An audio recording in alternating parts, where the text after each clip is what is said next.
जीवन में कितना हुआ बदलाव। आर्थिक और सामाजिक मोर्चे पर कितनी मजबूत हुई आधी आबादी। संसद और विधानसभाओं में महिलाओं की भागीदारी कितनी बढ़ी। महिलाओं की सुरक्षा को लेकर कितने काम हुए। पर्दे के पीछे रहने वाली महिलाओं की स्थिति में कितना बदलाव आया। घरेलू हिंसा से महिलाओं को बचाने के लिए क्या उपाय किए गए।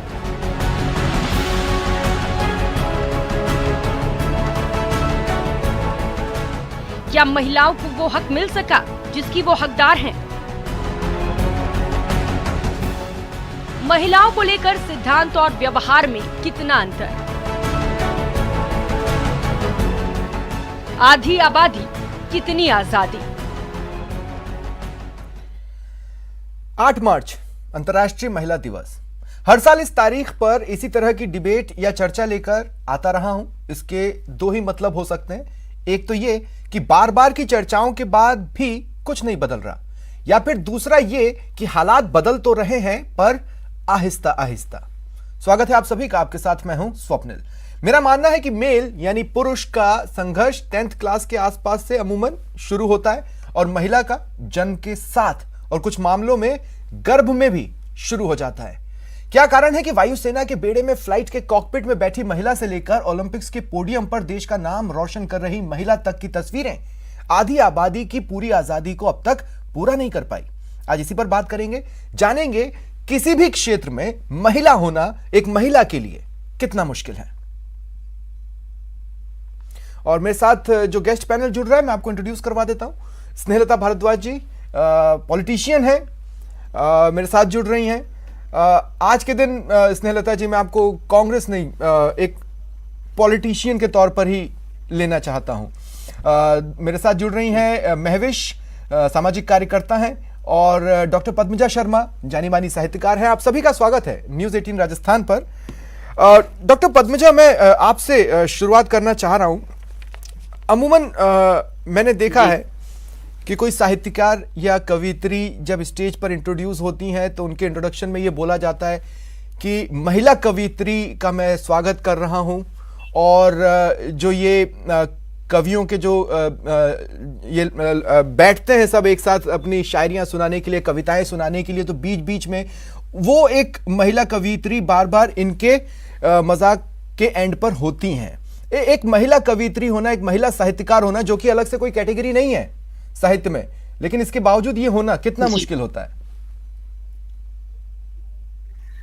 देखिए, ये बात आपने बिल्कुल सही कही है कि इस तरह की समस्या का सामना करना पड़ता है। लेकिन मैं आपको ये बात बता दूं कि आजकल ये जो आप कह रहे हैं ना कि महिला कवित्री, तो ये शब्द अब आजकल कवित्री दूर होता जा रहा है और महिला नहीं, बल्कि यही कहा जाता है कि वो कवि हैं। चाहे वो पुरुष हैं तो कवि हैं और महिला है तो कवि हैं। तो ये थोड़ा सा बदलाव अब आ रहा है। लेकिन जहां तक आप मजाक की बात कर रहे हैं, तो ये थोड़ा सा सोच में अभी तक पूरी तरह से बदलाव आया नहीं है। मुझे ऐसा लगता है कि स्त्रियों की सोच तो बहुत जल्दी बदल रही है, लेकिन पुरुषों की सोच में धीरे धीरे बदलाव आ रहा है। तो जिस दिन क्या उन्हें ये लगता है कि जैसे महिलाएं क्या कविताएं लिखेंगी, मैं ये बात सिर्फ कुछ पुरुषों के लिए कह रही हूँ, सब पुरुष ऐसा नहीं सोचते हैं। क्योंकि अभी मैं एक कार्यक्रम में जाकर आई, जिस कार्यक्रम को पुरुषों ने ही ऑर्गेनाइज किया, गंगानगर जाके आई मैं। तो ऐसा नहीं है कि सारे पुरुषों की सोच ऐसी है, या ऐसा नहीं है कि वो इसी तरह महिलाओं को लेते हैं, बल्कि सोच में परिवर्तन आ रहा है। हाँ, मैं ये जरूर कहूंगी। लेकिन इंट्रोडक्शन की जब बात चली है डॉक्टर पद्मजा, मैंने जितने भी शोज अटेंड किए हैं या कवि सम्मेलन अटेंड किए हैं, मैंने देखा है कि अगर महिला को इंट्रोड्यूस कर रहे हैं या उनके बारे में बात कर रहे हैं तो ये बात जरूर बोली जाती है कि सुंदर है, शब्द बहुत अच्छे चुनती हैं, इस तरह की चीजें बोलते हैं। लेकिन पुरुष को जब इंट्रोड्यूस करते हैं तो ओजस्वी हैं और शब्दों की इनके पास कोई कमी नहीं है। वहां ये नहीं बताएंगे कि वो आदमी सुंदर दिख रहा है नहीं दिख रहा है, वो हैंडसम है नहीं है, उस पर जाना जरूरी नहीं समझते। मुझे लगता है कि ये भी एक वो बैरियर है जिसे अभी महिलाओं का लांघना बाकी है। बिल्कुल, बिल्कुल, पुरुषों की सोच में, महिलाओं की सोच में, सबकी सोच में अभी बहुत परिवर्तन होना बाकी है। अगर सोच ही शुद्ध हो जाए, सोच ही सही हो जाए, सोच की दिशा अगर सही हो जाए, तो इन सारे बैरियर्स को हम क्रॉस कर जाएँगे। लेकिन अभी ये एक शुरुआत है परिवर्तन की, और कोई भी परिवर्तन होता है तो एकदम से आंधी-तूफान की तरह नहीं आता, परिवर्तन आने में समय लगता है। तो पुरुषों की सोच में भी निश्चित रूप से बदलाव आ रहा है। अब ये इस तरह के बैरियर कम हो रहे हैं, बल्कि हाँ, कुछ जो कवि सम्मेलन वगैरह होते हैं, उनमें इस तरह की एक कोई व्यवस्था वो लोग लोकप्रियता के लिए कर लेते हैं, लेकिन अब परिवर्तन निश्चित रूप से आ रहा है।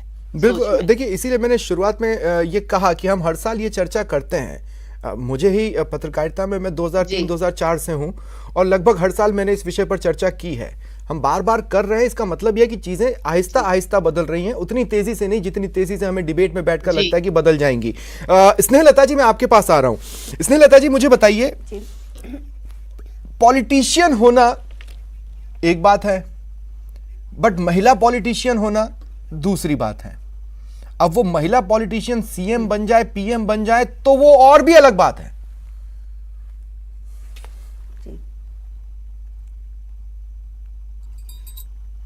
तो अगर स्नेहलता जी बताइए ना, क्या होता है महिला पॉलिटिशियन होना, कैसे अलग है, क्यों अलग है?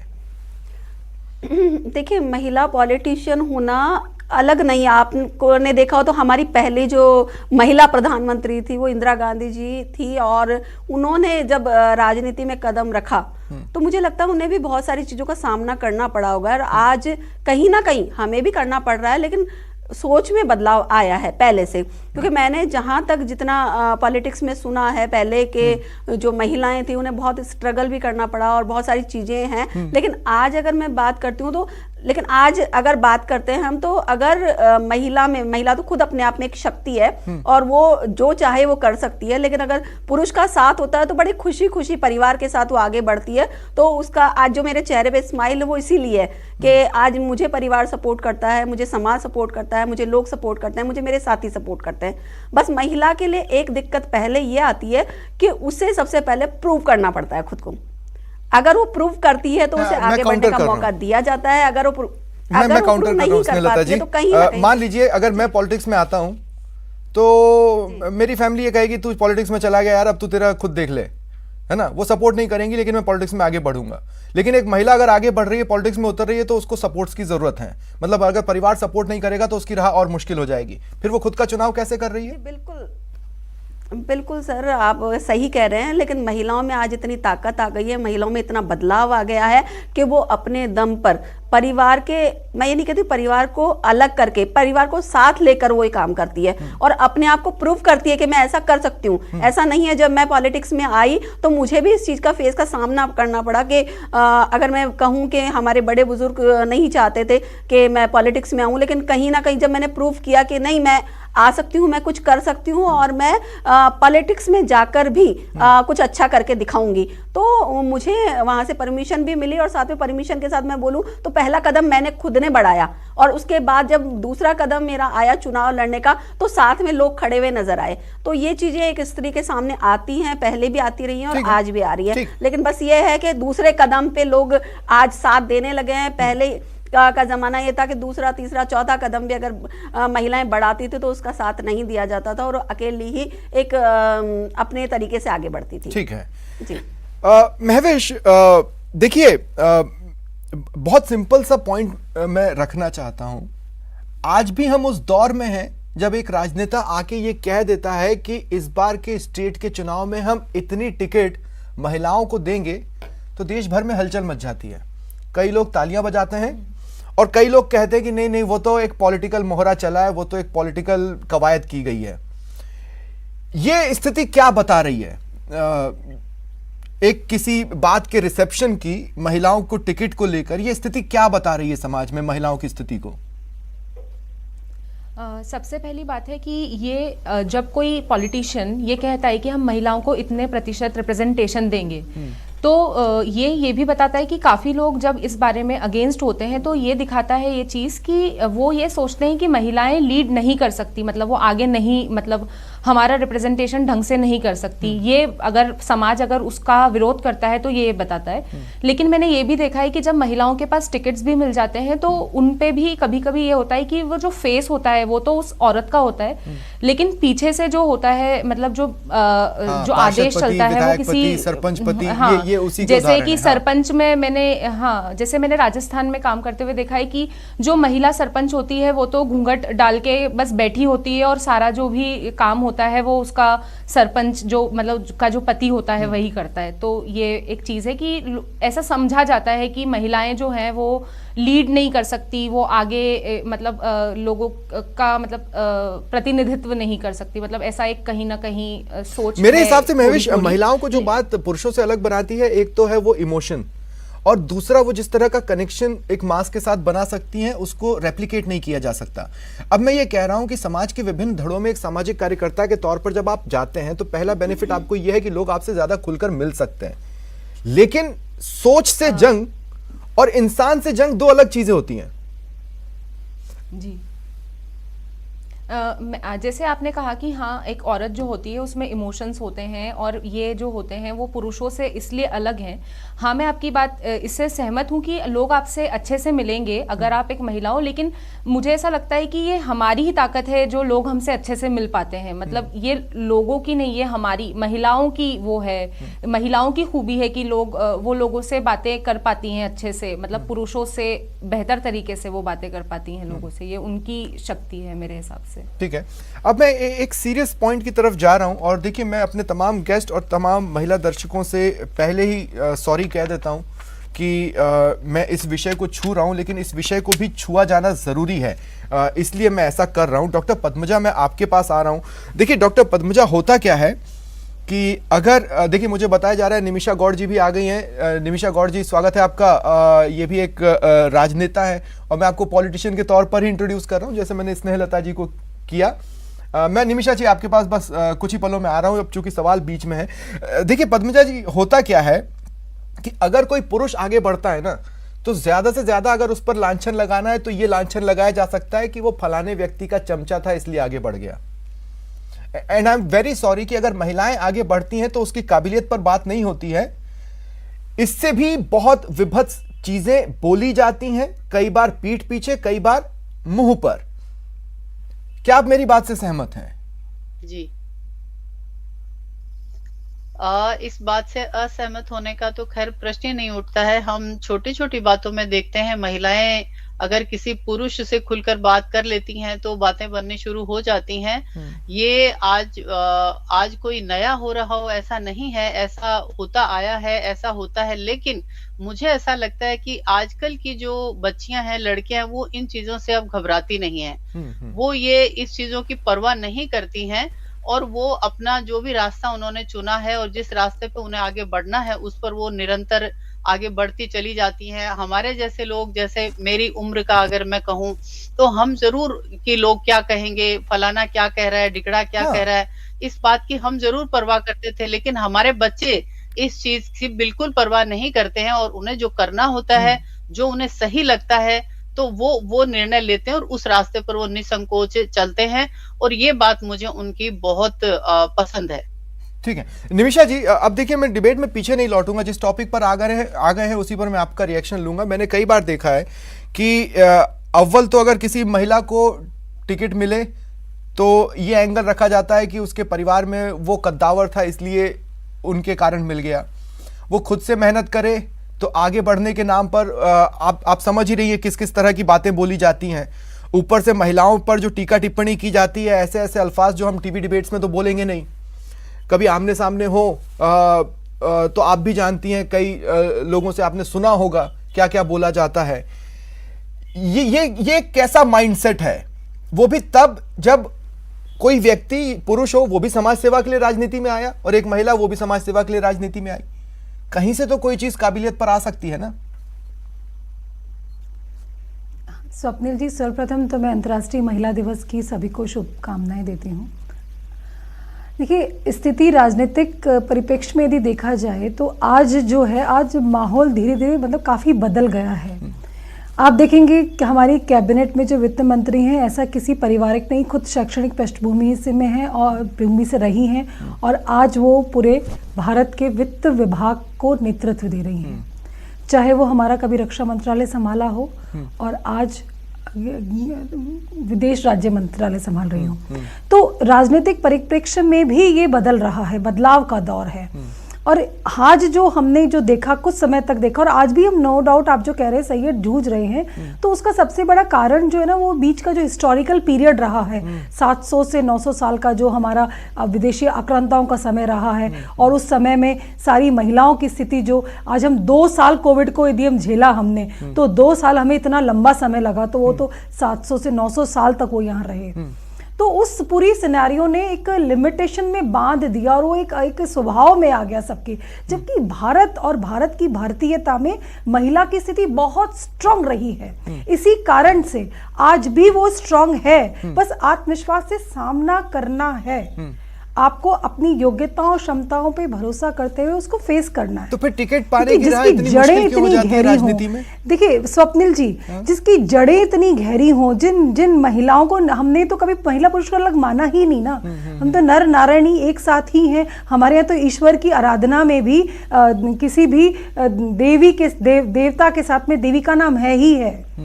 तो जहां पर प्रभु की आराधना में भी नारी साथ में है, तो वहां ऐसी स्थितियां नहीं हैं। हाँ, अब आपके मूल प्रश्न पे आती हूँ कि हाँ, पॉलिटिकल सिनेरियो में यदि हम देखा जाए तो ये चिटाकशी है, लेकिन वो आपस में हम साथ में ही हमारे से ही प्रारंभ करें इस चीज को, तो वो शायद एक बदलाव की ओर लेके जाएगा।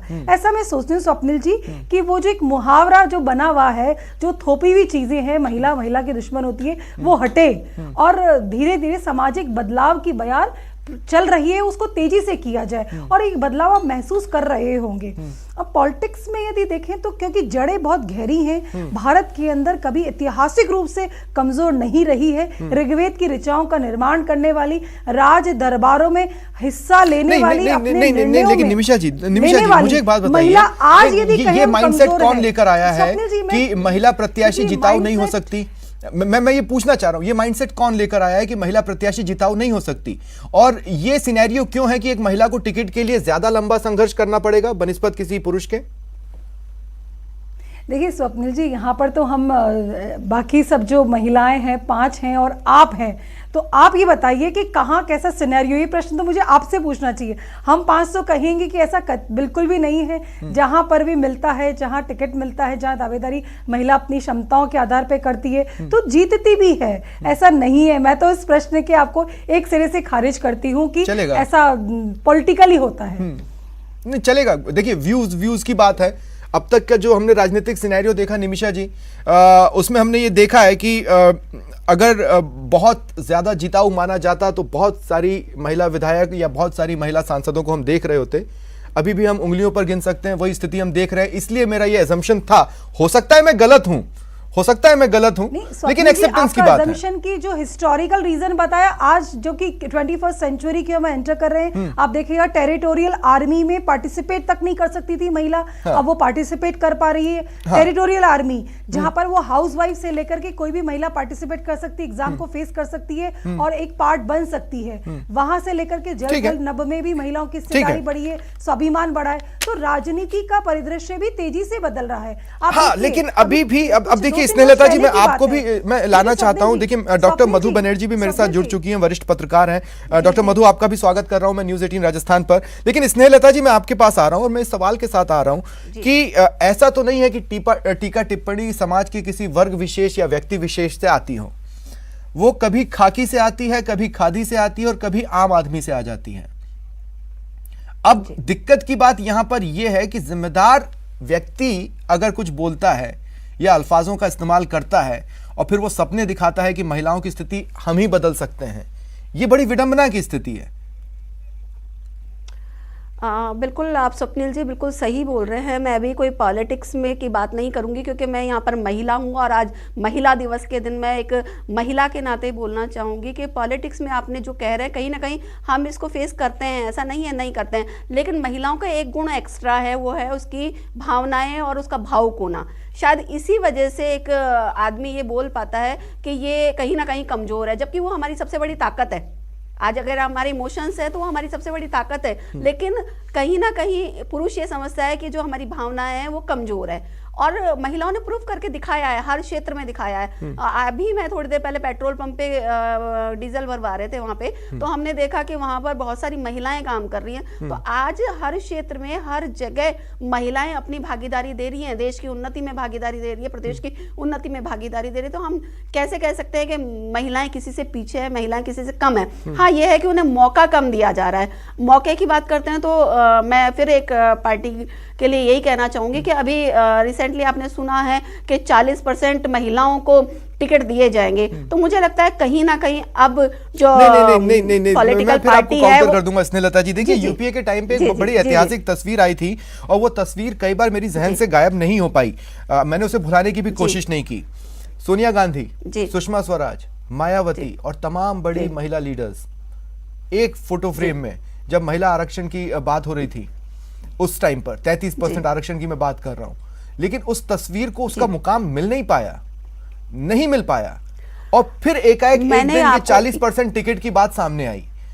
तो ये अधूरी जंग लड़ने का जो सिलसिला चलाया गया है, वो भी तो एक दिक्कत है। अगर जंग चालू की है, मुकाम तक ले जाइए, किसने रोका? बिल्कुल, हम ये नहीं कह रही हूँ, मैंने आपको पहले यही बोला कि मैं कोई पॉलिटिकल स्टेटमेंट नहीं दे रही हूँ यहाँ पे, महिला होने के नाते ही बोल रही हूँ कि हम इस बात से जूझ रहे हैं, लेकिन कहीं ना कहीं बदलाव आ रहा है अभी, जो हम देख रहे हैं। अभी अगर यूपी चुनाव की बात करें तो वहां भी हम देख रहे हैं, और मुझे लगता है कि धीरे धीरे पूरे देश में ये बदलाव आएगा कि महिलाओं को मौका ज्यादा दिया जाएगा, क्योंकि अब उनकी ताकत, ये मान लीजिए वो अपने आप को प्रूव कर रही है। मैंने पहले भी थोड़ी देर पहले आपको कहा था कि महिलाओं में और पुरुषों में एक ही अंतर है। पुरुष अपनी जिद से काम करवा लेता है, लेकिन महिलाओं को अपने आप को साबित करके काम करवाना पड़ता है। तो आज महिलाएं अपने आप को साबित कर रही हैं, और साबित करके ही वो अपना मौका ले रही हैं, या मान लीजिए छीन रही हैं एक तरह से। महवेश, जब पहली बार बदलाव शुरू हुआ होगा समाज में, जब कभी भी वो बदलाव शुरू हुआ होगा, उस वक्त एक अनरेस्ट की, एक अनबैलेंस की स्थिति जरूर बनी होगी। अब जब चीजें बदल रही हैं, आहिस्ता आहिस्ता धीरे धीरे चेंजेस हो रहे हैं, तो भी कुछ वर्गों में या कुछ एरियाज में अनरेस्ट की स्थिति, अनबैलेंस की स्थिति बनती है। वो किस तरह की होती है? जैसे कोई भी, मतलब जब बदलाव है, यानी जो बदलाव तो होते हैं, लेकिन ऐसा नहीं होता कि जब वो बदलाव आते हैं तो वो पूरे समाज में एक साथ आ जाते हैं। जैसे कई बार क्या होता है कि नहीं, मतलब ये बहुत नॉर्मलाइज हो गया है कि अब लड़कियां जो चाहती हैं वो पहन लेती हैं, लेकिन अभी भी किसी किसी फैमिलीज में ऐसा है कि जो लड़कियां, जो उनका मन है वो नहीं पहन पाती हैं। तो बेसिकली जो अनरेस्ट होता है वो बहुत ही छोटी मतलब जगह से, जैसे एक फैमिली में ही होता है। जो एक लड़की को सबसे ज़्यादा जो वो अनरेस्ट होता है वो अपनी फैमिली के साइड से, या एक सोसाइटी जो छोटा पार्ट है वहीं से फेस करना पड़ता है। और मेरे हिसाब से बदलाव ऐसे ही आते हैं कि हम जो चाहें, जो हमारा मन है वो करें, और हम बताएं कि हम ये करना चाहते हैं। तो मेरे हिसाब से जो लोग हैं वो थोड़े दिनों में इस बात को मानने लग जाएंगे कि नहीं, उन्हें वो करने दिया जाए, मतलब क्योंकि हमें लड़ना पड़ेगा अगर हमें जो भी हमारे हक चाहिए। तो मुझे ऐसा लगता है। ठीक है। डॉक्टर मधु, थोड़ा लेट आने के लिए मैं पहले ही माफ़ी मांग लेता हूं, लेकिन मैं चाहता हूं एक कमेंट आपका इस बात पर लेना कि काबिलियत जो शब्द है उसका इस्तेमाल बढ़ाने की ज़रूरत है।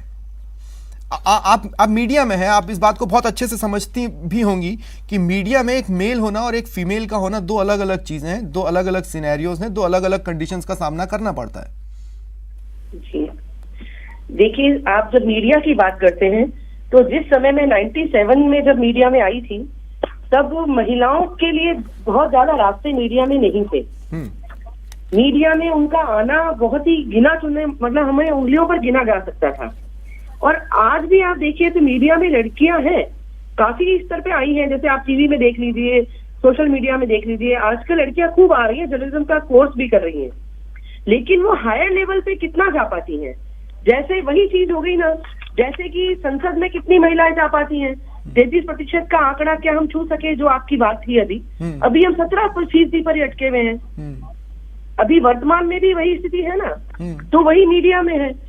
अब यदि इसके कारण पे अपन बात करें तो कारण में क्या है कि घरेलू जो सुविधाएं है, घरेलू जो परिवेश है, वो ही कई बार सूटेबल नहीं होता लड़कियों के लिए।